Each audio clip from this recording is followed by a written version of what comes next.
Hi everyone, I'm Anne-Marie from BrambleBerry.com and SoapQueen.com.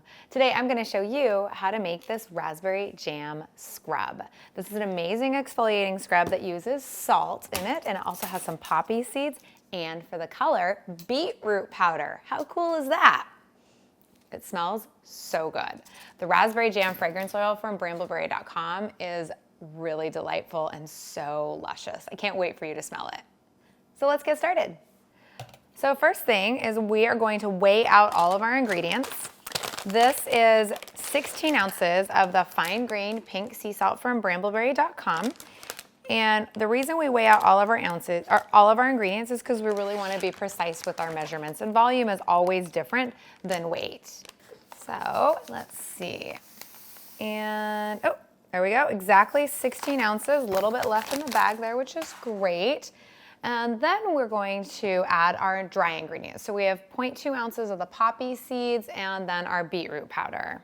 So I'm going for 0.2 of the poppy seeds, and these provide a really nice gentle exfoliation. You'll notice that this is it's kind of aggressive exfoliation. It's really good for legs and for feet and for elbows. I personally wouldn't use it on my face. I find the grains to be just a little bit too big. And then we're gonna do 1/2 teaspoon of this beetroot powder. And I can't wait to see what this does. Because of the beetroot powder's staining ability when it's like 100% concentrated, I'm gonna go ahead and put gloves on. Obviously, when it's mixed all up, it's definitely not gonna stain or anything like that. But right now, we also wanna be really making sure that we're following some good kind of clean kitchen practices. So when you're doing your mixing for this, wear some gloves. So just mix this all up and then break up any of the clumps from the beetroot powder.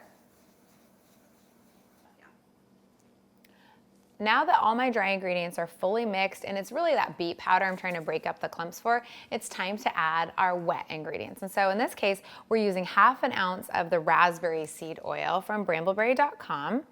It's got a little tiny bit of a fresh green smell to it, which I really like. And then we're gonna do 6 milliliters of the raspberry jam from Brambleberry. The raspberry jam smells super yummy because it has some great supporting notes. It's got, the really interesting thing about this one, it's got rose notes in it. And so you wouldn't think rose and raspberry go together, but it's really phenomenal. It also has some supporting notes of cranberry, lily, and white musk. And so all of that together makes for a delightful fragrance. Now that all my wet ingredients are in, it's time to just mix this in really thoroughly. So I'm just gonna use my hands since I'm already wearing my gloves.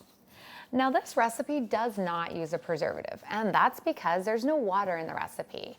However, if you're concerned about what your clients or customers might be doing with the recipe, you could always use an oil-soluble preservative like Optifen to make sure that no matter what they did with this, it wouldn't grow any mold or bacteria. And now, honestly, this is the hardest part of this entire project, opening the Brambleberry bale jars.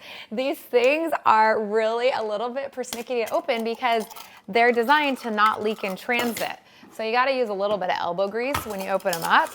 That's why I took off my gloves, because I didn't wanna get oil all over them. And it was so much easier to open them without the gloves.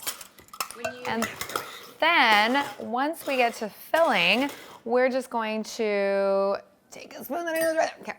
Once we get to filling, we're just gonna take a spoon and just plop this in.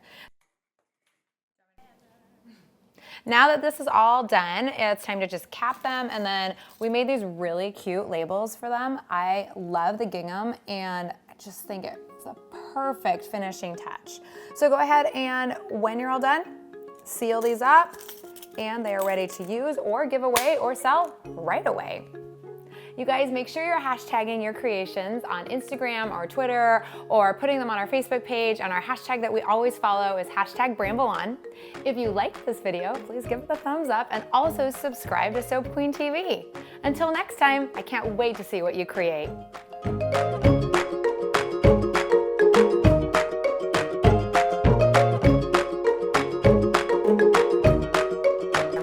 Volume is always different than weight.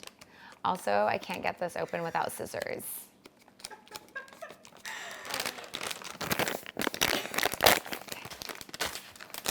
All right, we ready? We're ready.